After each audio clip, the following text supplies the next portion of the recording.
Hey y'all, discussing some future proofing here. So down here, I really don't have much more room, so got room for a couple more things, I guess, in here, basically, and maybe over here, possibly where that blank space is, and a few more. So then we wind up going here up to this rack, but there's really not as much room, maybe room for 13 more Matchbox on each side, maybe 7 more premiums here, 13 more here. So this rack is getting pretty full. So the next step on is going to be up here, and I'll show you why I need more future proofing as well. And basically up here you have my two closet doors where a good amount of this is going to happen, but you don't really have much room past all these, and personally I prefer to hang more hot rods than racing cars over here, and more hot rods over here as well. And the rest of this I want to dedicate to Redline Club. So then where do I go from there? Basically, we have this section where all my muscle machines are sitting, but these being a pretty niche brand, being a pretty niche market, that depends on what you consider actual space and viable space on this rack, depending on where you find muscle machines and these kind like the Jesse James choppers.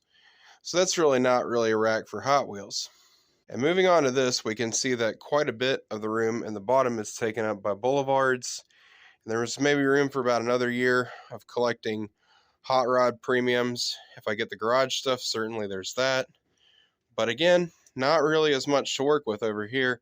So again, where does that leave me?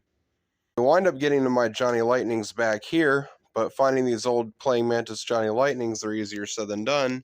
So this filling up will take a while. But this doesn't count as real Hot Wheels space, basically. Basically, it leaves me here on either side of my hot rod door. And right here, maybe I can put a couple racks, so that would be more future proofing. So that is the next logical step, is both of these doors. On the other side here, I can see room for 2 more racks, and I'm probably going to wind up putting them all the way down to this doorknob, which would probably maybe net me about 60 premiums on this door probably, and I will be doing racks eventually over here. Then there's the matter of this door, where a couple racks are going to have to go on the front side of this door and then on the back side of the door as well. One here, either side of this sign.